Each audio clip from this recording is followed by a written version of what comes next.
ప్రియమైన దేవుని వారలారా, మన రక్షకుడైన యేసుక్రీస్తుల వారి పరిశుద్ధ నామంలో మీ అందరికీ మరొకసారి శుభాభివందనాలు తెలియజేసుకుంటున్నానండి. మరొకసారి దేవుడు తన మాటలు వినిపింప చేయడానికి ఇలా మీ ముందుకు యూట్యూబ్ ద్వారా రావడం చాలా సంతోషంగా ఉంది. దేవుడు తన మాటలు వినిపింప చేయడానికి ఎన్నో రకాలుగా నేడు మాధ్యమాలను వాడుకుంటున్నాడు. మరి యూట్యూబ్స్ కావచ్చు, తర్వాత మీ మొబైల్స్లో ఉన్నటువంటి ఛానల్స్ ఏదైతే మీరు ఓపెన్ చేసుకుంటారో యూట్యూబ్ ద్వారా మరి చాలా రకాలుగా మన వాక్యాన్ని వినడానికి దేవుడు మరి ఈ అవకాశాన్ని కల్పిస్తున్నాడు. ఇంటర్నెట్ సౌకర్యాన్ని బట్టి చాలామంది టీవీలో కూడా చూస్తున్నారు ఛానల్స్. మరి దేవుని వాక్యం పట్ల ఆసక్తి కలిగిన ప్రతి ఒక్కరూ ఆయన మాటలను వింటున్నారు, వీక్షిస్తున్నారు, మరి మారుమనస్సు పొందుకుంటున్నారు. మరి నేటి దినాల్లో దేవుడు తన మాటలను మరి మన ద్వారా ఈ యూట్యూబ్ ఛానల్ను మనము రీసెంట్గా ఓపెన్ చేసి యూట్యూబ్ ఛానల్ ద్వారా మరి దేవుని వాక్యాన్ని అందించాలన్న మరి ఆశతో ఇలాంటి ప్రయత్నాన్ని దేవుడు మరి ప్రోత్సహించి నేటి వరకు కూడా మరి సక్సెస్ఫుల్గా మరి దీన్ని తీసుకొచ్చిన విధానానికై మరొకసారి దేవాది దేవునికి మీ అందరి తరఫున, నా తరఫున కూడా వందనాలు తెలియజేసుకుంటున్నాను. ఈరోజు మనం ఒక అంశాన్ని ధ్యానించుకుందాం. అంశం ఏంటంటే, మన గురువుకు తగ్గ శిష్యులమేనా, లేదా గురువుకు తగ్గ శిష్యులు నేడు ఉన్నారా? ఆలోచించండి. ఇంతకు గురువు ఎవరు, శిష్యులు ఎవరు? నేటి ప్రపంచంలో మనం ఆలోచిస్తే మరి ఎన్నో విద్యారంగ సంస్థలు ఉన్నాయి. ఎన్నో పెద్ద పెద్ద విద్యారంగ సంస్థల్లో మరి గురువులు ఉంటారు, శిష్యులు. మనకు అర్థం కావడానికి టీచరు, స్టూడెంట్. ప్రియమైన వాళ్ళారా, అంటే టీచరు, స్టూడెంట్. టీచర్ ఏం చేస్తాడు? నేర్పిస్తాడు. స్టూడెంట్ ఏం చేయాలి? నేర్చుకోవాలి. ఇదే పదాన్ని మనం తెలుగులో మాట్లాడుకుందాం. గురువు, శిష్యులు, లేదా స్టూడెంట్ని శిష్యులు అని చెప్పుకుందాం. గురువు నేర్పిస్తాడు, శిష్యులు లేదా శిష్యుడు నేర్చుకోవాలి. అంతే కదండి.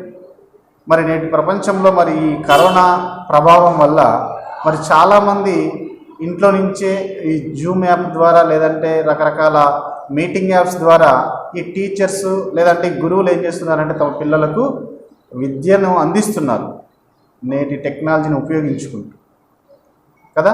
ఇదందరికీ పిల్లలు చదువుకుంటున్న వాళ్ళందరికీ అర్థమవుతుంది. కనుక మనము గురువుకు తగ్గ శిష్యులమేనా? గురువుకు తగ్గ శిష్యులు నేడు ఉన్నారా? క్రైస్తవ్యం గురించి మాట్లాడుతున్నాను. ఆలోచిద్దాం. ఈ అంశాన్ని ఈరోజు కొద్ది నిమిషాలు మనం ధ్యానించుకుందాం ప్రియమైన వాళ్ళరా. ఎందుకంటే మనం రాను రాను వాక్యానికి దూరం అయిపోతున్న కాలంలో ఉన్నట్టుగా మనకు కనిపిస్తుంది. ఆనాడు యేసుక్రీస్తు ప్రభుల వారు తన రాకడకు సూచనగా ఆ రోజు శిష్యులకు చెబుతూ ఆయన ఏం చెప్తారంటే, రాజ్యం మీదకి రాజ్యం వస్తుంది, జనం మీదకి జనం వస్తుంది, అక్కడక్కడ కరువులు, భూకంపాలు, ఇలా అల్లకల్లోలాలు జరుగుతాయి నా రాకడకు ముందని సెలవిచ్చినట్టుగా మరి ఎన్నో సూచనలు మన కళ్ళ ముందు కనిపిస్తున్నాయి నేటి ప్రపంచంలో. మనందరం చూస్తూనే ఉన్నాం కదా. ఈ కరోనా వల్ల ఎన్ని రోజులు ఇంట్లో మనం కూర్చున్నామో చూడండి. ఏ రోజైనా కూడా ఒక ఉద్యోగస్తుడు కానీ లేదంటే ఏదైనా పని చేసుకునే వాళ్ళు కానీ ఇన్ని రోజులు ఇంట్లో కూర్చున్న సందర్భం ప్రపంచం మొత్తం తిరిగేస్తే ఇన్ని రోజులు మరి కనిపించకపోవచ్చు. ఇన్ని రోజులు ఖాళీగా ఇంట్లో ఉన్న సందర్భాలు. ఇటువంటి కాలం వస్తుందని కూడా ఎవరు ఊహించి కూడా ఉండరు కలలో కూడా. మరి ఇలాంటి కాలంలో ఉన్నప్పుడు ఇలా వారం ఆదివారము, శుక్రవారం కూడుకున్న సమయాల్లోనే మరి విశ్వాసంలో సన్నగిల్లిపోతున్న క్రైస్తవులు మరి ఈ లాక్డౌన్ కారణంగా మరి సహవాసంలో మరి యూట్యూబ్లో ఇట్లా వాచ్ చేస్తూ టీవీల ద్వారా కానీ లేదంటే ఇట్లా యూట్యూబ్లో ఛానల్ని వీక్షిస్తూ సహవాసంలోకి రావడం అంటే కష్టమే. మరి సెల్ ఆన్ చేసుకొని పని చేసుకుంటూ ఉంటే మేమేమో చూస్తున్నారేమో మేము అనుకుంటాం. ఎందుకంటే ఇన్ని వ్యూవర్స్ ఉన్నారు, ఈ వాక్యాన్ని ఇంతమంది చూస్తున్నారని మేము అనుకుంటాం. కానీ ఎంత కష్టపడి చేస్తున్నామో ఒకసారి మీరు ఆలోచిస్తే, ఎడిటింగ్ చేయాలి, మా దగ్గర సరైన పరికరాలు లేవు, మొబైల్లో వీడియో తీస్తున్నాం, మొబైల్ నెట్ని వాడుతున్నాం, రాత్రంతా మేలుకొని అప్లోడ్ చేస్తున్నాం, చాలా ప్రయాసపడుతున్నాం. ఎందుకంటే వాక్యాన్ని మీ దగ్గరికి తీసుకురావడానికి దీని వెనకాల చాలామంది కృషి ఉంది. కృపా, కిరణ్, వినోద్, నేను, ఆనందన్న ఇలా రకరకాలుగా కష్టపడుతున్నాం. హేమసాగర్ ఎందుకంటే ఇది మీ దగ్గర వరకు తీసుకురావాలి. సత్యవాక్యాన్ని ఎట్టి పరిస్థితుల్లో సమాధి చేయకూడదు. ఎన్ని అవాంతరాలు వచ్చినా, ఎన్ని అడ్డంకులు వచ్చినా సత్యం అన్నది సమాజానికి వెళ్ళాలి. క్రైస్తవులుగా పిలువబడుతున్న మన దగ్గరికి సత్యం అన్నది చేరుకోవాలి. ఆటంకాలు ఉండకూడదని చెప్పి నిద్రలు మేలుకొని అహర్నిశలు కష్టపడి మన దగ్గరికి తీసుకొస్తున్నాం ఈ యూట్యూబ్ ఛానల్ ద్వారా.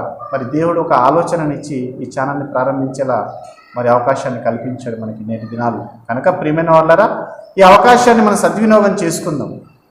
నేటి దినాల్లో గురువుకు తగ్గ శిష్యులు ఉన్నారా అన్న విషయాన్ని గురించి కొద్ది నిమిషాలు ధ్యానించుకుందాం, లేదా పరిశీలించుకుందాం, చర్చించుకుందాం.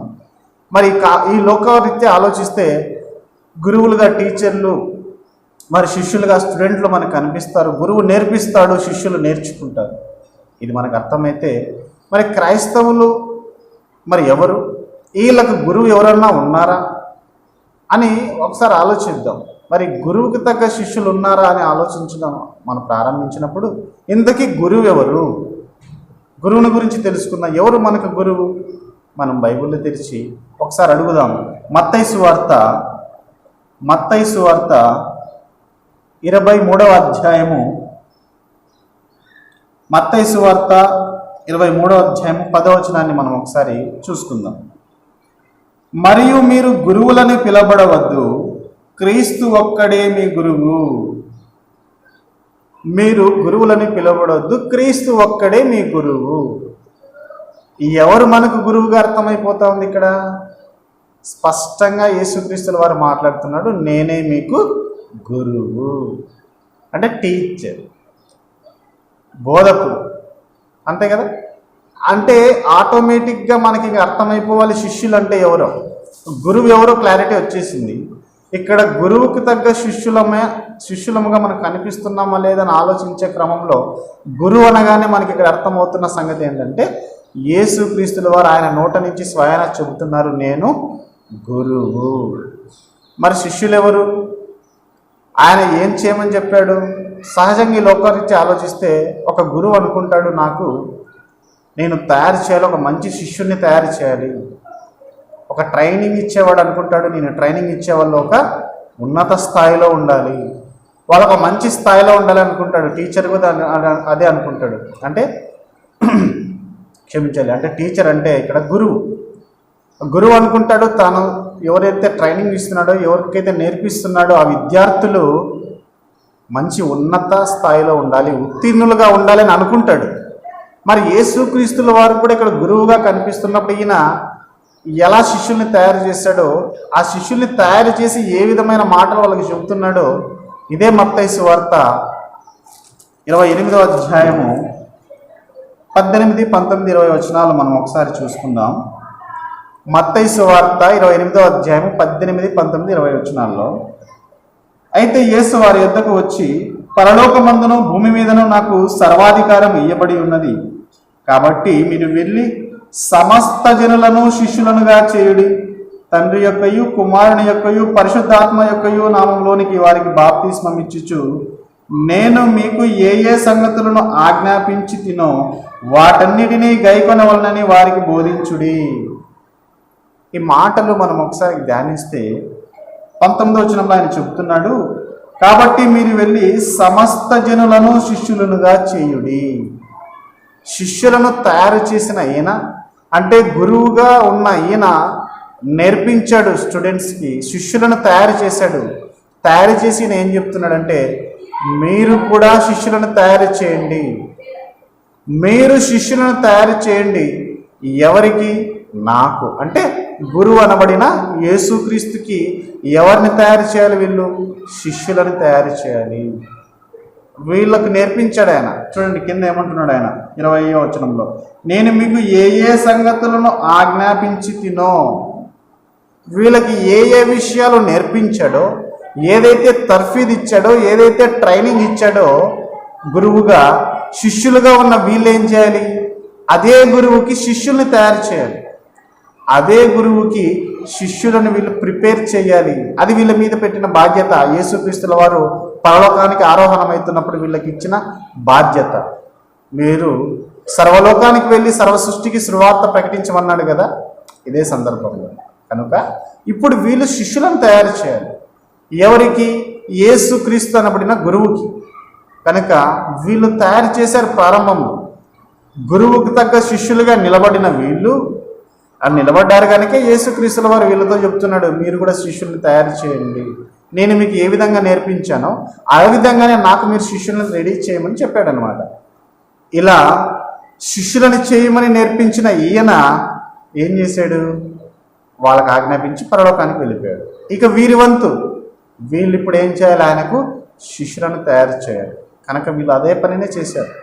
ఆ సాక్షాత్తు యేసుక్రీస్తుల వారు చెప్పిన మాటల ప్రకారంగా వీళ్ళు శిష్యులను తయారు చేసుకుంటూ ఒక విప్లవాన్ని తీసుకొని వచ్చారు క్రైస్తవ్యంలో ప్రారంభంలో. మరి ప్రారంభంలో వీళ్ళు ఎంతమంది క్రైస్తవుల్ని తయారు చేశారో ఒకసారి మనం చూస్తే, లేదా శిష్యులను తయారు చేశాడో ఒకసారి చూసుకుందాం. అపోస్తుల కార్యాలు 2వ అధ్యాయము 41వ వచనాన్ని మనం అందరం ధ్యానిద్దాం. కాబట్టి అతని వాక్యము అంగీకరించిన వారు బాప్తిస్మము పొందిరి. ఆ దినమందు ఇంచుమించు 3,000 మంది చేర్చబడిరి. 3,000 మంది ఎవరు? వీళ్ళు శిష్యులు. అర్థమైందండి? శిష్యులు అనమాట. యేసుక్రీస్తుల వారు నేర్పించింది ఏంటో అదే వీళ్ళకి నేర్పించారు. నేర్పించి వీళ్ళు ఏం తయారు చేశారంటే మరికొంతమంది శిష్యులను తయారు చేశారు. ఎంతమంది అంటే ఇంచుమించు 3,000 మంది. ఇది ప్రారంభంలో శిష్యుల సంఖ్య పెరిగింది. యేసుక్రీస్తుల వారు వీళ్ళకి బోధించి వెళ్ళిపోయిన తర్వాత, వీళ్ళ మీద బాధ్యతను పెట్టిన తర్వాత వీళ్ళు ఏం చేస్తున్నారంటే తమలాంటి శిష్యులను తాము ఏ విధంగా తర్ఫీదు పొందారో ఆయన ఆజ్ఞాపించిన మాటలను వీళ్ళకు కూడా నేర్పించి ఆయనకు, యేసుక్రీస్తు అనబడిన గురువుకు వీళ్ళు శిష్యులను తయారు చేశారన్నమాట. ఎంతమందిని? ప్రారంభంలో ఇంచుమించు 3,000 మంది. ఓకే, ఇంకా ఎంతమందిని తయారు చేశారో పక్క అధ్యాయంలో కూడా చూసుకుందాం. అపోస్తుల కార్యాలు 4వ అధ్యాయము 4వ వచనాన్ని మనం ఒకసారి పరిశీలిద్దాం. వాక్యము వినిన వారిలో అనేకులు నమ్మిరి. వారిలో పురుషుల సంఖ్య ఇంచుమించు 5,000 ఆయను. ఆలోచిస్తున్నారా? శిష్యులను తయారు చేయమని యేసుక్రీస్తుల వారు చెప్పిన మాటను వీరు అక్షరాల నెరవేరుస్తూ ప్రారంభంలో ఇంచుమించు 3,000 మందిని వీళ్ళు శిష్యులుగా తయారు చేసిన తర్వాత మళ్ళా ఇప్పుడు ఎంతమంది అంట? 4,000 మంది. ఎవరు వీళ్ళంతా? గురువుకు శిష్యులుగా పిలువబడుతున్న వాళ్ళు. ఆ యేసుక్రీస్తు అన్న గురువుకు శిష్యులుగా వీళ్ళు నియమింపబడుతున్న వాళ్ళు. ఆలోచించండి, ఇక్కడ గురువు కనబడుతున్నాడు, శిష్యులు కనబడుతున్నారు. ఇప్పుడు యేసుక్రీస్తుల వారు ఇలా శిష్యులను తయారు చేయమని చెప్పాడు కదా. శిష్యుల సంఖ్య పెరిగే కొద్దీ ఈ శిష్యులకి ఒక అద్భుతమైన పేరు నియమించాడు అనమాట. ఎలాంటి పేరో తెలుసా? ఆ పేరు పేద, ధనిక, కుల, మత, జాతి, వర్గం లేదంటే ప్రాంత, జాతీయంతో సంబంధం లేకుండా అందరికీ ఒకటే పేరు పెట్టేశాడండి. అద్భుతంగా ఉంటుంది ఆ పేరు. ఆ మాటను చూద్దాం. అపోస్తుల కార్యాలు 11వ అధ్యాయము 26వ వచనాన్ని మనం ఒకసారి చూద్దాం. ఇలా శిష్యుల సంఖ్య పెరుగుతూ ఆనాటికి ఆ సమయంలో ఇలా శిష్యుల సంఖ్య పెరుగుతూ ఉన్న క్రమంలో ఆ శిష్యులకు దేవుడు ఒక అద్భుతమైన పేరును పెట్టి పిలిచాడు. ఆ పేరు ఏంటంటే 11వ అధ్యాయం 26వ వచనం. వారు కలిసి 1 సంవత్సరం అంతయు సంఘములో ఉండి బహుజనులకు వాక్యమును బోధించిరి. ఈ పాయింట్ ఇంపార్టెంట్. మొట్టమొదట అంతియొకయలో శిష్యులు క్రైస్తవులు అనబడిరి. ఎవరు? ఏదైతే శిష్యులను తయారు చేయండి నాకని యేసుక్రీస్తుల వారు చెప్పి వెళ్ళారో ఆ శిష్యులు ఎవరినైతే మరికొంతమంది శిష్యులను 3,000 మంది 4,000 మంది తయారు చేశారో ఇలా పెరుగుతూ ఉన్న శిష్యుల సంఖ్య గుంపుని ఏమని పిలిచారంటే అంతియొకయ అన్న ప్రాంతంలో మొట్టమొదట అంతియొకయలో ఉన్న శిష్యులు. ఎవరికి శిష్యులు? ఈ గురువు అనబడిన యేసుక్రీస్తుకు నియమింపబడిన శిష్యులుగా ఉన్న వీళ్ళకు పెట్టిన పేరే క్రైస్తవులు. అద్భుతమైన మాట. అందులో పేద లేదు, ధనికుడని లేదు, ప్రాంతం అని లేదు, కులం అని లేదు, మతం అని లేదు. చూడండి, ఎవరైనా సరే శిష్యులుగా మారిపోతున్నారు. అలా శిష్యులుగా మారిపోయిన వారికి దేవుడు పెడుతున్న అద్భుతమైన నామకరణమే పేరే క్రైస్తవులు. ఎంత ధన్యత అండి క్రైస్తవులకి. నిజం, ఇది సమాజ స్థాపనకు దేవుడు ఏర్పాటు చేసిన చట్టం. ఆ రోజుల్లోనే సమానత్వాన్ని దేవుడు బోధించాడు, ఇచ్చాడు వాళ్ళకు. మీరు సమానంగా ఉండాలి, ఎవ్వరు కూడా గొప్ప లేదా నేను తక్కువ వాడని హీనంగా చూసుకోవడం ఉండకూడదు, అందరూ సమానంగా ఉండాలని నియమించాడు. ఒక మాటని ఈ సందర్భంగా ఒక వాక్యాన్ని కూడా మనం చూసుకుందాం. గలతీయులకు రాసిన పత్రిక 3వ అధ్యాయము 28వ వచనాన్ని మనం ఒకసారి చూసుకుంటే, ఇందులో యూదుడని గ్రీసు దేశస్థుడని లేదు, దాసుడని స్వతంత్రుడని లేదు, పురుషుడని స్త్రీ అని లేదు, యేసుక్రీస్తునందు మీరందరూ ఏకముగా ఉన్నారు. చూసారా, ఏకంగా ఒకటే. బాప్తిస్మం తీసుకున్న వాళ్ళంతా శిష్యులుగా ఆ రోజు ఎవరైతే మారిపోయారో, వాక్యం విన్న తర్వాత పేతురు గారు ప్రసంగించిన తర్వాత 3000 మంది 4000 మంది ఎవరైతే మారిపోతున్నారో, ఇలా మారిపోతున్న శిష్యులు ఏం చేశారయ్యా అంటే బాప్తిస్మం తీసుకున్నారు. అర్థమైందండి?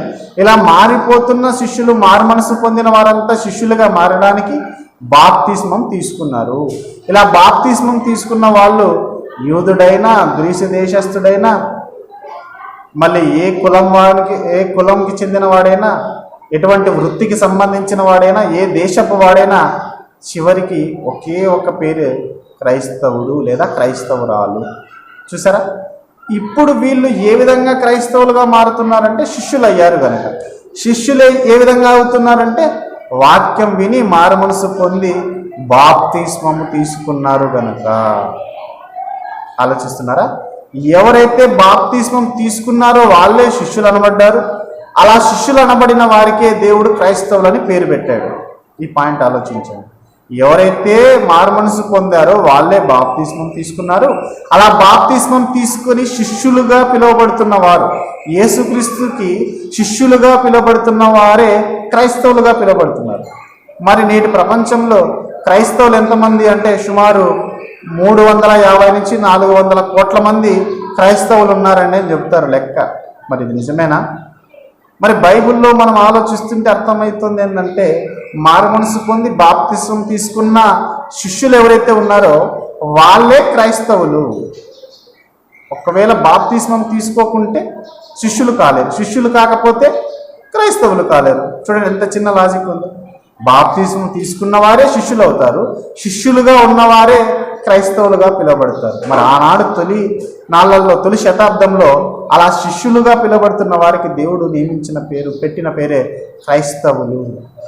ఈ లెక్కన ఈ ప్రపంచంలో లేదంటే ఇప్పుడున్న నేటి సమాజంలో ఎంతమంది క్రైస్తవులు ఉంటారో ఆలోచించండి. 400 కోట్ల, 350 కోట్ల? కేవలము బాప్తిస్మము తీసుకున్న వారే క్రైస్తవులు. ఇక్కడ వరకు బాగానే ఉంది. మరి తీసుకున్న వారంతా కూడా క్రైస్తవులుగా పిలువబడుతున్నారు కదా, వీళ్ళంతా నిజంగా క్రైస్తవులేనా?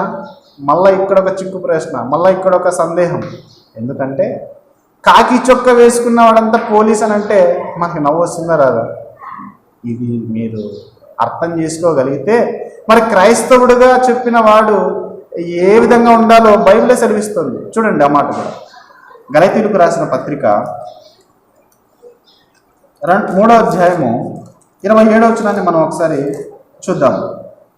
ఆ బాప్తిజం తీసుకున్నప్పుడు జరిగేటువంటి వాళ్ళు ఏమిటిని ధరించుకోబోతున్నారో, ఒక కాకి చొక్కాని వేసుకున్న వాడే మరి ఒక డ్యూటీలో ఉన్నప్పుడు పోలీస్ అని మనం ఏ విధంగా గుర్తిస్తామో, ఆ డ్రెస్సును ధరించుకొని యూనిఫామ్ను చూసి ఆయన పోలీసు, ఈయన పోలీస్ అధికారిని మనం ఏ విధంగా ఐడెంటిఫై చేస్తామో, ఇప్పుడు క్రైస్తవులు అని ప్రపంచమంతా బాప్తిజం తీసుకున్న వారంతా క్రైస్తవులు అంటే మళ్ళా ఒక సందేహం ఉందని చెప్పుకున్నాం కదా.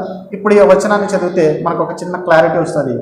3వ అధ్యాయము 27వ వచనాన్ని మనం ఒకసారి చూద్దాం. క్రీస్తులోనికి బాప్తిస్మము పొందిన మీరందరూ క్రీస్తును ధరించుకొని ఉన్నారు. ఏం చేస్తున్నామంట? బాప్తిస్మం తీసుకున్న వాళ్ళు శిష్యులుగా పిలువబడుతున్న వాళ్ళు ఏ విధంగా పేరు పెట్టాడంటే దేవుడు క్రైస్తవులు. ఈ క్రైస్తవులను ఎవరిని అంటారంటే బాప్తిసం తీసుకున్న అందరినీ కాదు, బాప్తిసం తీసుకుని నిజంగా క్రీస్తును ధరించుకున్నవారు. పెళ్లికి బాప్తిసాలు తీసుకుంటుంటారు కొంతమంది, ఏదో సర్టిఫికెట్ కోసం బాప్తిసాలు తీసుకుంటుంటారు, ఏదో రకరకాల వాళ్ళ ఈ లోక విషయాల నిమిత్తం బాప్తిసాలు తీసుకుంటుంటారు. అలా తీసుకున్న వాళ్ళు క్రీస్తుని ధరించుకున్నవారా? చూడండి, ఇక్కడ కూడా మళ్ళీ ఫిల్టర్ అయిపోతున్నారు. ఈ ప్రపంచ జనాభాలో 350 నుంచి 400 కోట్ల మంది క్రైస్తవులని ఒకవేళ మనం ఒక లెక్కకు వస్తే, ఆ లెక్కలో బాప్తిస్మం తీసుకున్న వాళ్ళంతా నిజంగా క్రైస్తవులేనా అంటే ఇక్కడ మనకు కనిపిస్తున్న మాట ఏంటంటే క్రీస్తును ధరించుకోవాలి. క్రీస్తును ధరించుకోవాలంటే అది ఆషామాషి విషయం అండి. అంటే బాప్తిజం తీసుకున్న వారు క్రీస్తును ధరించుకుంటే, ఒక పోలీస్ అధికారి యూనిఫామ్ వేసుకుంటే పోలీస్ జాబ్కి ఏ విధంగా న్యాయం చేస్తాడో, ఏ విధంగా తన కర్తవ్యాన్ని నెరవేరుస్తాడో, అదేవిధంగా క్రైస్తవులుగా పిలువబడుతున్న మనము, బాప్తిస్మం తీసుకున్న మనము ఎవరిని ధరించుకుంటున్నాం? క్రీస్తుని ధరించుకుంటున్నాం. క్రీస్తుని ధరించుకుంటున్నామంటే ఇప్పుడు ఎవరి లక్షణాలు మనలో కనిపించాలని దేవుడు కోరుకుంటున్నాడు? క్రీస్తు లక్షణాలు. ఎవరిలో? శిష్యుల్లో. శిష్యులు ఎవరికి? క్రీస్తుకి. క్రీస్తు ఎవరు? గురువు. అందుకే మనం టైటిల్ పెట్టాము, గురువుకు తగిన శిష్యులు నేడున్నారా? చూసారా? ఆలోచించండి. ఇలా ఆయనకు తగిన శిష్యులు ఆ కాలంలో కనిపించారు. ప్రారంభంలో ఉన్న వాళ్ళు నిజంగా ఆయనకు శిష్యులుగా ఎందుకు వాళ్ళకంత మెచ్చుకొని పేరు పెట్టాడంటే ఒకసారి చూడండి, వాళ్ళు ప్రారంభంలో ఏ విధంగా కార్యాలు చేశారో ఒక చిన్న ఉదాహరణ చూసుకుందాం. 4వ అధ్యాయము, క్షమించండి, అపోస్తుల కార్యాలు 2వ అధ్యాయము 42వ వచనం. వీరు అపోస్తలుల బోధయందును సహవాసమందును రొట్టె విరుచుట ఎందును ప్రార్థన చేయుట ఎందును ఎడతెగకయుండిరి. చూసారా? ఎవరు వీళ్ళంటే ప్రారంభంలో 3000 మంది 4000 మంది ఎవరైతే రక్షణ పొందుకుంటూ అంటే శిష్యులుగా మారిపోయారో, అలా శిష్యులుగా మారిపోయిన వీళ్ళంతా ఏ విధంగా అంటే అపోస్తలుల బోధ, వాక్యం పట్ల, వారి యొక్క సహవాసం పట్ల, రొట్టె విరుచుటలో, ప్రార్థన చేయటలో వాళ్ళు తలమునుకనే ఉన్నారు. గ్యాప్ లేకుండా ఉన్నారు, ఏమాత్రం రెస్ట్ లేకుండా ఉన్నారు. ఎందుకంటే వారు విన్న వాక్యము ఏం నేర్పించిందంటే మీరు క్రీస్తును ధరించుకున్నారు. క్రీస్తు యొక్క లక్షణాలు, కార్యాలు మీలో కనపడాలి. గురువుకు తగిన శిష్యులుగా మీరు మారాలి. అదే యేసుక్రీస్తుల వారు మాకు నేర్పించిపోయాడు. మీరు నాకు శిష్యులను తయారు చేయండి అని ఆయన మాకు అదే నేర్పించి ఆజ్ఞాపించి వెళ్ళాడని ఆ 12 మంది అపోస్తలులు ఎవరైతే ఉన్నారో వాళ్ళందరూ కూడా ఏం చేశారంటే వేలకు వేలు శిష్యులను తయారు చేస్తున్నారు. అలా తయారు చేసిన శిష్యులు చివరికి క్రైస్తవులుగా పిలువబడితే, మరి నేడు కనిపిస్తున్న క్రైస్తవులుగా పిలువబడుతున్న మనము శిష్యులమే. బాప్తిస్మం తీసుకున్న వారిని గురించే మాట్లాడుతున్నాను. క్రైస్తవుల్లో ఇళ్లలో ఉన్న ప్రతి ఒక్కరు క్రైస్తవులుగా పిలువబడరు.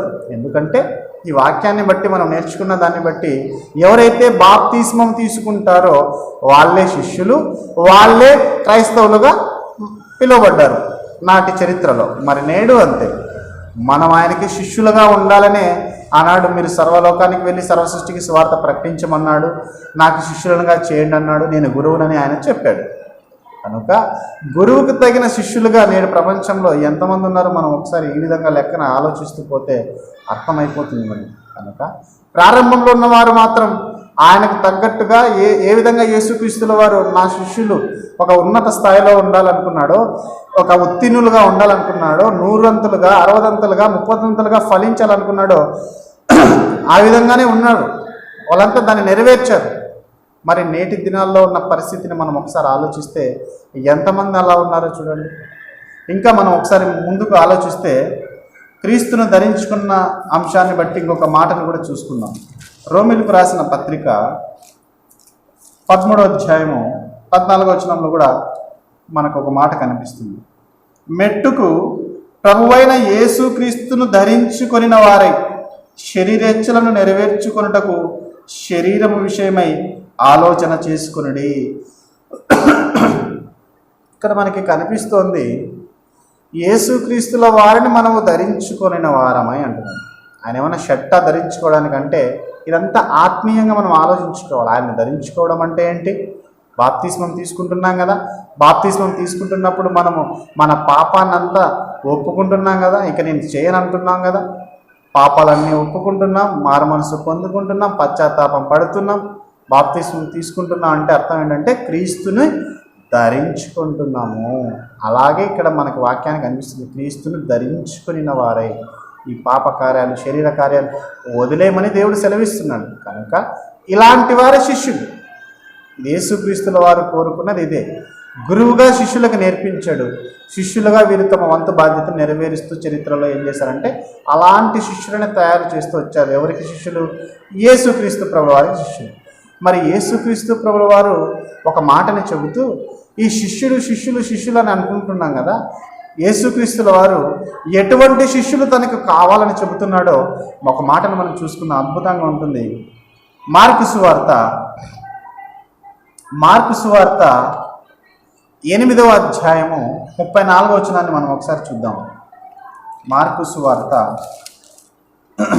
8వ అధ్యాయము 34వ వచనాన్ని మనం ఒకసారి చూసుకుంటే, అంతటా ఆయన తన శిష్యులను జన సమూహమును తన యొద్దకు పిలిచి, నన్ను వెంబడింపగోరువాడు తన్ను తాను ఉపేక్షించుకొని తన శిలువనెత్తుకొని నన్ను వెంబడింపవలెను.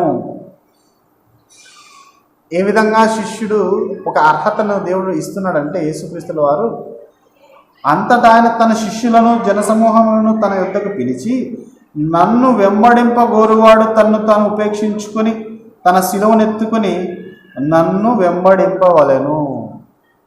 ఎవరైతే ఈ విధమైన లక్షణాలు కలిగి ఉంటాడో, ఉపేక్షించుకొని అంటే మనల్ని మనం కాదనుకోవాలి, మనల్ని మనము ఇక ఏది ఏమైనా సరే అన్న భావనలోనికి మనం రావాలి. అలా వచ్చిన వారు ఎవరుగా దేవుడు సెలవిస్తున్నాడంటే యేసుక్రీస్తుల వారు లూకాసు వార్తలో మనకు కొంచెం క్లారిటీగా కనిపిస్తుంది. లూకాసు వార్త 14వ అధ్యాయం 25 ఒకసారి చూద్దాం. 25 నుంచి చూసుకుందాం. బహుజన సమూహములు ఆయనతో కూడా వెళ్ళుచున్నప్పుడు ఆయన వారి తట్టు తిరిగి, ఎవడైనను నా యొద్దకు వచ్చి తన తండ్రిని, తల్లిని, భార్యను, పిల్లలను, అన్నదమ్ములను, అక్కచెల్లెండ్లను, తన ప్రాణమును సహా ద్వేషింపకుంటే వాడు నా శిష్యుడు కానేరడు. ఈ వచనంలో శిష్యుడు అన్న ప్లేస్లో క్రైస్తవుడు లేదా క్రైస్తవులు అని పెట్టుకోవచ్చా? ఆరాంగా పెట్టుకోవచ్చు. ఎందుకంటే ప్రారంభంలో శిష్యులకే కదా క్రైస్తవులని పేరు పెట్టాడు దేవుడు. అదేవిధంగా ఇప్పుడు ఇక్కడ శిష్యులు ప్లేస్లో క్రైస్తవులు అన్న పేర్లు పెట్టుకుంటే, ఎవడైనను నా యొద్దకు వచ్చి తన తండ్రిని, తల్లిని, భార్యను, పిల్లలను, అన్నదమ్ములను, అక్కచెల్లెలను, తన ప్రాణమును సహా ద్వేషింపకుంటే వాడు క్రైస్తవుడు కానేరడు. ఏంటి, క్రైస్తవుడు కావాలంటే ఇంత ఉందా? శిష్యుడు కావాలంటే ఇంత లోతుగా ఉందంటే అవును. యేసుక్రీస్తుల వారిని శోధిస్తూ ఒకసారి ఒక ధర్మశాస్త్రోపదేశకుడు ప్రశ్నించినప్పుడు ఆయన చెబుతాడు, 2 ఆజ్ఞలు ముఖ్యమైనవి. నీ పూర్ణ హృదయంతోనూ, నీ పూర్ణాత్మతోనూ, నీ పూర్ణ బలముతోనూ, నీ పూర్ణ శక్తితోనూ నీ తండ్రైన దేవుణ్ణి ఆరాధించాలి, ప్రేమించాలి. రెండవది నిన్ను వలె నీ పొరుగువాని ప్రేమించాలి. అంటే ఫస్ట్ ప్రయారిటీ ఎవరికి ఇవ్వాలి? దేవునికి ఇవ్వాలి. దేవుణ్ణి ఎక్కువగా ప్రేమించాలి అన్న ఉద్దేశంతో చెబుతున్న మాట, అంతేగాని అందరినీ ద్వేషించమని కాదు. ఇక్కడ ఫస్ట్ ప్రయారిటీ, ప్రథమ స్థానము, ప్రాముఖ్యత దేవునికి ఇవ్వాలి అని చెబుతూ, అలా ఇచ్చేవారే యేసుక్రీస్తు ప్రభుల వారికి శిష్యుడు అవుతాడు అనమాట. అలా ఇచ్చేవాడే క్రైస్తవుడు అవుతాడు. శిష్యుడు అంటే క్రైస్తవుడు. అర్థమవుతుందండి? కాబట్టే నేటి దినాల్లో గురువుకు తగిన శిష్యులు ఉన్నారా, గురువుకు తగిన శిష్యులు నేడు కనిపిస్తున్నారా అని ఆలోచిస్తున్నాం ఈ రోజుల్లో. ప్రతి ఒక్కరూ, నువ్వు నేను, మనందరం కూడా ఆలోచించుకోవాలండి. ఆనాడు ఉన్న శిష్యులు, ఆనాడు ఉన్న క్రైస్తవుల యొక్క ప్రవర్తన ఏంటి, వాళ్ళ యొక్క కార్యాలు ఏంటి, నేటి పరిస్థితుల్లో క్రైస్తవులుగా పిలువబడుతున్న ఈ శిష్యులుగా మనం ఏం చేస్తున్నామో ఒకసారి ఆలోచించుకుందాం ప్రియమైన వాళ్ళరా. ఇంకా కింద చెప్తున్నాడు ఆయన 27వ వచనంలో, మరియు ఎవడైనను తన సిలువను మోసుకుని నన్ను వెంబడింపనేడల వాడు నా శిష్యుడు కానేరడు. చూసారా, సిలువ శ్రమలకు సంకేతం, శ్రమలకు సూచన, శ్రమలకు గుర్తుగా కనిపిస్తుంది. కనుక యేసుక్రీస్తుల వారు సెలవిస్తున్నారు, నాకు శిష్యుడు కావాలంటే, అంటే క్రైస్తవులుగా మీరు పిలువబడాలంటే, నేను గురువుని, మీరు శిష్యులని మీరు అనిపించుకోవాలంటే మీకు శ్రమలు ఉంటాయి. మీరు నన్ను వెంబడించాలంటే అన్నిటికంటే పెళ్ళాము, పిల్లలు, అన్న, తమ్ముడు, అక్క, చెల్లి వీరందరికంటే ప్రథమ స్థానాన్ని నాకు ఇచ్చుకోవాలి. అప్పుడే మీరు క్రైస్తవులు అనబడతారు, అంటే శిష్యులుగా పిలువబడతారు. అలాంటి శిష్యులే నాకు కావాలి, అలాంటి శిష్యులే నేను కోరుకుంటున్నాను. అలాంటి వారే శిష్యులు అవుతారు, అలాంటి వారే క్రైస్తవులుగా పిలువబడతారు, అలాంటి వారే క్రీస్తును ధరించుకున్నవారు. ఆలోచిస్తున్నారా? అలా ధరించుకున్న వారే అసలైన క్రైస్తవులు, అలా ధరించుకున్న వారే అసలైన శిష్యులు. అలాంటి శిష్యులే ఆయనకు కావాలి. ఇదే ఆయన చెబుతున్నాడు ప్రారంభంలో, నేను గురువును, మీరు శిష్యులు. ఏం చేయాలో తెలుసా? శిష్యులుగా మారిన మీరు, అంటే క్రైస్తవులుగా మారిన మీరు ఏం చేయాలి? నేను గురువునంటే నేర్పించేవాడు, శిష్యుడు అంటే నేర్చుకునేవాడు. అందుకని చక్కని ఒక మాట కనిపిస్తుంది. మత్తయి సువార్త 11వ అధ్యాయము, మత్తయి సువార్త 11వ అధ్యాయము 28, 29 వచనాలు మనం ఒకసారి చూసుకుందాం. ప్రయాసపడి భారము మోసుకొనిచున్న సమస్త జనులారా నా యొద్దకు రండి, నేను మీకు విశ్రాంతి కలగజేతును. నేను సాత్వికుడును, దీన మనస్సు గలవాడును కనుక మీ మీద నా కాడి ఎత్తుకొని నా యొద్ద నేర్చుకొనుడి. ఈ మాటని మనం ఒకసారి గట్టిగా నొక్కి చదువుకుందాం. నేర్చుకొనుడి. ఎవరి దగ్గర నేర్చుకోవాలంట? ఆయన దగ్గర నేర్చుకోవాలంట. ఆయన ఎవరు? గురువు అంటే టీచర్. మనమెవరు? స్టూడెంట్స్ అంటే శిష్యులము, అనగా క్రైస్తవులము. యేసుక్రీస్తు ప్రభుల వారు శిష్యులుగా పిలువబడుతున్న క్రైస్తవులకి చెబుతున్న మాట ఏంటంటే, మీరు ఏ విధంగా ఉంటే నాకు శిష్యులుగా పిలువబడతారు, లేదంటే నాకు శిష్యులుగా చేయబడతారని క్లారిటీ ఇచ్చాడు ఇందాక. తండ్రిని ఎవరిని కాదని నాకే ఫస్ట్ ప్రయారిటీ ఇవ్వాలి. తన సిలువను ఎత్తుకుని, అంటే శ్రమల గుండా నా దగ్గరికి మీరు రావాలి, అలాంటి వారే నాకు శిష్యులు అని సెలవిచ్చిన అయినా దీన్ని నేర్పించడానికి మీరు ఎవరి దగ్గరికి రావాలని చెప్తున్నాడు? నా దగ్గర నేర్చుకోవాలి. నా దగ్గరకు రండి, ప్రయాసపడి సమస్త భారాన్ని మోసుకుంటున్న సమస్త జనులారా నా యొద్దకు రండి, నేను మీకు విశ్రాంతిని ఇస్తా, అంటే పరలోకాన్ని మీకు అనుగ్రహిస్తా. అయితే మీరు చేయాల్సింది ఏంటంటే నేర్చుకోవాలి. గురువు నేర్పిస్తాడు, శిష్యులు నేర్చుకోవాలి. అదే కదా విద్యారంగం అంతా చూస్తే, టీచర్ నేర్పిస్తాడు, స్టూడెంట్ నేర్చుకుంటాడు. కనుక ఈయనకు కూడా అదే చెప్తున్నాడు. యాక్చువల్గా ఏం చెప్పిందే వీళ్ళు ఫాలో అవుతున్నారు, వాళ్ళు చెప్పి నేను ఫాలో అవడం లేదు. ఈయన యొక్క బోధనలు, ఈయన యొక్క ఉపమానాలు, ఈయన యొక్క చెప్పిన టీచింగ్ని ఆలోచించి, ఈయన యొక్క మెథడ్స్ అన్ని ఆలోచించే విద్యారంగంలో అనేకమైన మార్పులు, లేదా విద్యారంగంలో ఏ విధంగా చెబితే అర్థమవుతుందని ఈ పారాబిల్స్, ఈ ఉపమానాలు అంటారు కదా, ఇవి తీసుకొచ్చారు. అంటే సింప్లెక్స్ టు కాంప్లెక్స్, అంటే తెలిసిన దాన్ని తక్కువ దాన్ని తీసుకొని ఎక్కువ దాన్ని చెప్పడం, అంటే తెలియని దాని గురించి చెప్పడం అన్నమాట. తెలియని ఒక అంశాన్ని చెప్పాలంటే తెలిసినది చూపిస్తూ తెలియని దాని గురించి చెప్పడం. యేసుక్రీస్తు ప్రభుల వారు అంతే కదా, పరలోకాన్ని ఆవగింజతో పోలుస్తాడు, పరలోక రాజ్యాన్ని ఒక తోటమాలితో పోలుస్తాడు, ఒక యజమానితో పోలుస్తాడు. ఇలాగా రకరకాలుగా ఆయన బోధనా పద్ధతులు మనకు కనిపిస్తాయి. ఎందుకంటే ఆయన బోధకులకే బోధకుడు, గురువులకే గురువు. కనుక ఆ గురువు గారు ఏం చెప్తున్నాడు అంటే, మీరు నా దగ్గర నేర్చుకోవాలి, నా దగ్గర తర్ఫీదు పొందాలి. బాప్తిజం తీసుకుంటే క్రైస్తవులను అనుకుంటే సరిపోదు. ఆ లెక్కన ఉంటే ప్రపంచంలో ఈ 400 కోట్లు కదా 500 కోట్లైనా ఉంటారు. కానీ ఆయనకు కావాల్సింది ఎలాంటి వారంటే, నేను అనుకున్న శిష్యులు ప్రారంభ శతాబ్దంలో ఉన్నారే, వాళ్ళు నాకు నచ్చారు, వాళ్ళకు నేను క్రైస్తవులు అని పేరు పెట్టాను. అదే క్రైస్తవులుగా నేడు కూడా పిలువబడుతున్న మీరు ఆనాటికి శిష్యులకు తగినట్లు కార్యక్రమాలు మనలో ఉన్నాయా అని దేవుడు ఈరోజు చూస్తున్నాడు, అడుగుతున్నాడు, ఆయన పరిశీలిస్తున్నాడు ఆయన. కనుక ఈయన ఏమంటున్నాడంటే, ఒకవేళ మీకు తెలియకుంటే నా దగ్గరకు వచ్చి నేర్చుకోండి, నేను మీకు నేర్పిస్తా, ఆ విధంగా మీరు పాటిస్తే మీకు పరలోకం ఇస్తారు. చూడండి ఎంత చక్కగా చెప్తున్నాడు యేసుక్రీస్తు ప్రభుల వారు. నేను సాత్వికుడును, దీన మనస్సు గలవాడును గనుక మీ మీద నా కాడి ఎత్తుకొని నా యొద్ద నేర్చుకొనుడి. నేర్చుకున్న తర్వాత అప్పుడు ఏం చెప్తున్నాడు చూడండి, అప్పుడు మీ ప్రాణములకు విశ్రాంతి దొరుకును. ఎప్పుడు? నేర్చుకున్నప్పుడు. ఆయన నేర్పించేవాడు, మనం నేర్చుకునేవాడు. ఆయన బోధకుడు, ఆయన గురువు, మన శిష్యులం అనగా క్రైస్తవులం. ఏం చేయాలి? నేర్చుకోవాలి. ఎందుకు? ఆయనకు తగిన శిష్యుడిగా లేకపోతే, ఆయన యొక్క శిష్యుల జాబితాలో మనం లేకపోతే ఇక శిష్యులం ఎందుకు? వ్యర్థంగా ఉన్నట్లే. మనం ఈ లోకంలో శిష్యులం కాదు, ఈ లోకంలో కూడా ఒక అన్యులాగా, అంటే దేవుణ్ణి ఎరగని వారిలాగా ఉన్నట్టే లెక్క, అంతే కదా. ఆయన శిష్యుడు ఏ విధంగా ఉండాలో ఆయన చెబుతున్నాడు. ఆయన శిష్యులకున్న లక్షణాలు ఆయన చెబుతున్నాడు కనుక గురువుకు తగిన శిష్యులు నేడు కనిపిస్తున్నారా, గురువుకు తగినట్టుగా నేడు శిష్యులు ఉన్నారా అని ఆలోచిస్తున్నాం మనం. ఈ విధంగా బైబిల్లో ఇంకా లోతుగా పరిశీలించుకుంటూ వెళితే ప్రారంభ శతాబ్దంలో కొంతమంది శిష్యులు ఏ విధంగా దేవునికి ఇష్టమైన పనులు, అంటే యేసుక్రీస్తు ప్రభుల వారికి శిష్యులుగా ఏ విధమైన కార్యాలు చేశారో కొన్ని ఉదాహరణలు చూసుకొని మనం ముగించుకుందాం. కొన్ని ఉదాహరణలు మనం చూసుకుందాం.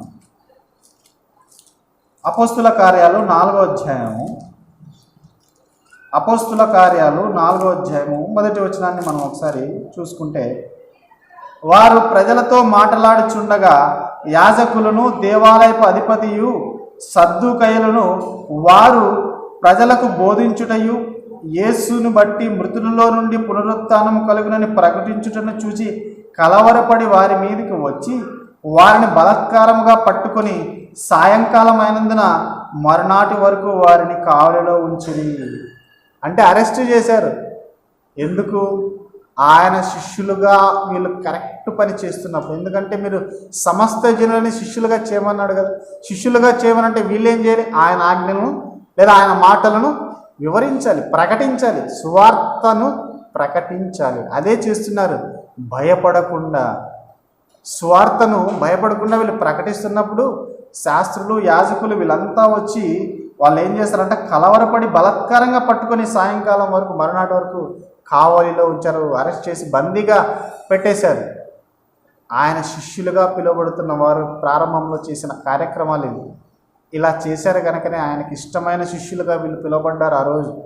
ఇదే అధ్యాయంలో 18, 19 వచనాలు కూడా మనం ఒకసారి చూద్దాం. అప్పుడు వారిని పిలిపించి, మీరు యేసునామమును బట్టి ఎంత మాత్రమును మాట్లాడకూడదు, బోధింపకూడదని వారికి ఆజ్ఞాపించిరి. అందుకు పేతురును యోహానును వారిని చూచి, దేవుని మాట వినుట కంటే మీ మాట వినుట దేవుని దృష్టికి న్యాయమా? మీరే చెప్పుడి. మేము కన్నవాటిని విన్నవాటిని చెప్పక ఉండలేమని వారికి ఉత్తరం ఇచ్చిరి. ప్రజలందరూ జరిగిన దానిని గూర్చి దేవుని మహిమపరచుచుండిరి గనుక సభవారు ప్రజలకు భయపడి వీరిని శిక్షించు విధమేమియూ కనుగొనలేక వీరిని గట్టిగా బెదిరించి విడుదల చేసిరి. స్వస్థపరచుట అనే ఏ సూచక్రియ ఎవరి విషయంలో చేయబడినో వాడు 40 ఏళ్ల కంటే ఎక్కువ వయసు గలవాడు. అంటే వీరిని ఏం చేయలేక ఇలాంటి శిష్యులను, వీళ్ళ యొక్క కార్యాలను చూసి వారిని బెదిరించి వదిలిపెట్టేశారు. అంతే, ఏం చేయలేకపోయారు. ఒకవేళ చంపినా యేసుక్రీస్తు ప్రభువారు ఒక మాట అంటారు, మీరు ఎవరికి భయపడాలో తెలుసా? దేహాన్ని చంపేవారిని మీరు భయపడకండి, దేహాన్ని చంపేసేవారిని మీరు భయపడకండి. దేహాన్ని అంటే ఈ శరీరాన్ని, ఆత్మని నరకంలో నశింపచేసేవానికి మీరు భయపడండి. చంపేసిన తర్వాత ఏం చేయలేరు ఈ లోకంలో ఉన్నవాళ్ళు, కానీ చంపిన తర్వాత ఆత్మను నరకంలో వేసే శక్తి గల వానికి మీరు భయపడాలి. ఈ రెండింటిని కలిపి నరకంలో వేసేవానికి మీరు భయపడాలని యేసుక్రీస్తు ప్రభువు వారు చెప్తున్నారు కనుక ఎన్నో మాటలు అలాంటి శిష్యులకు ఆయన చెప్పాడు కనుక భయపడలేదు. అలాంటి కార్యాలు చేశారు. దేవునికి అసలైన క్రైస్తవులుగా కనబడ్డారు ఆ రోజుల్లో శిష్యులు అంటే క్రైస్తవులు. ఇంకో మాట కూడా చూసుకుందాం. కొరింథీయులకు రాసిన 2వ పత్రిక, కొరింథీయులకు రాసిన 2వ పత్రిక 11వ అధ్యాయము 23వ వచనం నుంచి ఒకసారి చూసుకుందాం. వెర్రివాని వలె మాట్లాడుచున్నాను, నేనును మరి ఎక్కువగా క్రీస్తు పరిచారకుడను, మరి విశేషముగా ప్రయాసపడుతుని, మరి అనేక పర్యాయములు చెరసాలలో ఉంటిని, అపరిమితముగా దెబ్బలు తింటిని, అనేక మారులు ప్రాణాపాయములలో ఉంటిని, యూదుల చేత 5 మార్లు ఒకటి తక్కువ 40 దెబ్బలు తింటిని, 3 మారు బెత్తములతో కొట్టబడి తిని, ఒకసారి రాళ్లతో కొట్టబడి తిని, 3 మారు ఓడ పగిలి శ్రమపడి తిని, ఒక రాత్రి మగుళ్ళు సముద్రంలో గడిపి తిని, అనేక పర్యాయములు ప్రయాణములలోనూ, నదుల వలనైన ఆపదలలోనూ, దొంగల వలనైన ఆపదలలోనూ, నా స్వజనుల వలనైన ఆపదలలోనూ, అన్యజనుల వలనైన ఆపదలలోనూ, పట్టణములో ఆపదలలోనూ, అరణ్యములో ఆపదలలోనూ, సముద్రములో ఆపదలలోనూ, కపట సహోదరుని వలన ఆపదల్లోనూ ఉంటిని. ప్రయాసముతోనూ కష్టముతోనూ తరచుగా జాగరణములతోనూ ఆకలి దప్పులతోనూ తరచుగా ఉపవాసములతోనూ చలితోనూ దిగంబరత్వముతోనూ ఉంటిని. ఇంకనూ చెప్పవలసినవి ఉన్నవి. చూసారా, ఎవరు గొప్ప శిష్యుడు అనగా గొప్ప క్రైస్తవుడైన అపోస్తలుడైన పౌలు గారు. ఈ లిస్టు చదువుతుంటే మనకు చదవడానికే ఓపిక తగ్గిపోతుంది. మరి ఆయన కష్టపడిన ఆయన సంగతి ఏంటి, ప్రయాసపడిన ఆయన సంగతి ఏంటి, దెబ్బలు తిన్న ఆయన సంగతి ఏంటి, ఒకసారి ఆలోచించండి. ఎందుకు ఇదంతా? గురువుకు తగిన శిష్యుడిగా నేను ఉండాలి, అప్పుడే జీవకిరీటం నాకు ఇస్తాడు. గురువు నేర్పించిన బాటలో నేను ఉండాలి, ఏ విధమైన తర్ఫీదు ఇచ్చాడో ఆ విధంగా నేను బ్రతకాలని బ్రతికి చూపించిన ఆయనే అపోస్తలుడైన పౌలు గారు. కనుక నేను క్రీస్తును పోలి నడుచుకున్న ప్రకారము మీరును నన్ను పోలి నడుచుకుని అన్న మాటను పలికిన గొప్ప ధైర్యశాలి, గొప్ప వీరుడు. చూసారా, ఆనాడు క్రైస్తవులు ఏ విధంగా బ్రతికారు, ఎటువంటి కార్యాలు చేశారు, ఇష్టులైన శిష్యులుగా బ్రతికారు వీళ్ళు. గురువుకు తగిన శిష్యులు నేడు ఉన్నారో లేదో కానీ నాడు మాత్రం బైబిల్లో మనకు కనిపిస్తున్నారు క్లియర్గా. గురువుకు తగిన శిష్యులుగా కనిపిస్తున్నారు వీళ్ళు, గురువుని మెప్పించిన శిష్యులుగా కనబడుతున్నారు వీళ్ళు. మరి నేటి మన పరిస్థితిని ఒకసారి ఆలోచించుకోండి. గురువుకు తగ్గ శిష్యులుగా ఉన్నామా? గురువుకు తగిన శిష్యులు నేడు కనిపిస్తున్నారా? లేదా కేవలం క్రైస్తవులు అన్న పేరుతో ఉన్నారా? క్రైస్తవులు అనగానే క్రీస్తును ధరించుకున్నవారు అనగా శిష్యులు. ఎవరికి శిష్యులు? గురువుకి. ఎవరా గురువు? యేసుక్రీస్తులో. మరి యేసుక్రీస్తుల వారు గురువుగా రావడం ఎంత ధన్యత అండి మనకి. ఆయన గురువుగా వచ్చాడు, మనకు గురువుగా బోధిస్తా, నేను రండి మీరు మీకు నేర్పిస్తాను అంటున్నాడంటే మరి ఇంతకంటే గొప్ప టీచర్ ఎవరికి కావాలి చెప్పండి. కనుక ప్రియమైన వాళ్ళారా, ఆయన మాటలు బైబిల్లో కనిపిస్తున్నాయి. ఆయన మాటల ద్వారా నేడు కూడా మనకి నేర్పిస్తున్నాడు. ఆయన మాటల ద్వారా నేడు కూడా మనకి బోధిస్తున్నాడు. ఆయన బోధకులకు బోధకుడు, నేర్పిస్తున్నాడు. మీరు నాకు శిష్యులు కావాలంటే ఇదిగో ప్రారంభంలో శిష్యులను చూడండి. వాళ్ళు క్రైస్తవులుగా నేను పులకరించి వారికి పెట్టిన పేరు చూడండి. ఎందుకంటే వాళ్ళల్లో క్రైస్తవులుగా క్రీస్తుని ధరించుకున్న ఆకారం కనిపిస్తుంది నాలో. అంటే ఆ కార్యాలు కనిపిస్తున్నాయి, నా కార్యాలు, నేను కోరుకున్న కార్యాలు వీళ్ళలో కనిపిస్తున్నాయి. కనుక వాళ్ళు క్రైస్తవులు అనగా క్రీస్తుని ధరించుకున్నవారు అనగా శిష్యులు. కనుక నేటి తరంలో క్రైస్తవులుగా బాప్తిస్మం తీసుకున్న వాళ్ళు ఒక్కసారి ఆలోచించుకుందాం. నేటి ఈ క్షణంలో మనం క్రీస్తుని ధరించుకున్నామా, లేదా నామమాత్రపు చొక్కాలాగా వేసుకొని వదిలిపెట్టేస్తున్నామా? గంటకి లేదంటే 2 గంటలకి వేసుకొని ఆ కొద్దిసేపు మాత్రమే క్రైస్తవులుగా శిష్యులుగా కనబడి మిగతా సమయం అంతా ఈ లోకానికి శిష్యులుగా కనబడుతున్నామా? ఒక్కసారి ఆలోచించుకుందాం ప్రియమైన వాళ్ళ.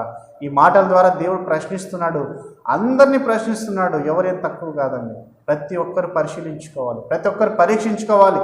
నేను నిజంగా ఆ రోజుల్లో ఉన్న క్రైస్తవుల్లాగా, ఆ రోజుల్లో ఉన్న శిష్యుల్లాగా ఉన్నానా? నా గురువు గారు ఏం బోధించాడు, నా గురువు గారు ఆనాటి శిష్యులకు ఏం తెలియపరిచాడు, ఆనాటి శిష్యులు గురువునికి ఏ విధంగా మెప్పించారు అని మనం ఆలోచించుకోవాలి ప్రియమైన వాళ్ళరా. కనుక నేడు ఆలోచించుకుందాం. గురువుకు తగ్గ శిష్యులు నేడు ఉన్నారా లేదో ఆలోచించుకుంటూ ఆ ప్రారంభంలో మొదటి శతాబ్దంలో ఉన్న క్రైస్తవుల్లాగా ఆనాటి శిష్యుల్లాగా మనం కూడా ఉంటూ మరి దేవునికి తగిన శిష్యులుగా, గురువుకు తగ్గ శిష్యులుగా దేవుని దృష్టిలో ఉండాలని కోరుకుంటున్నాం. అలాంటి ధన్యత మనందరికీ దేవుడు ఇవ్వాలని కోరుకుంటూ మరొకసారి మీ అందరికీ కూడా నా వందనాలు తెలియజేసుకుంటున్నాను. ప్రార్థన చేసుకుందాం.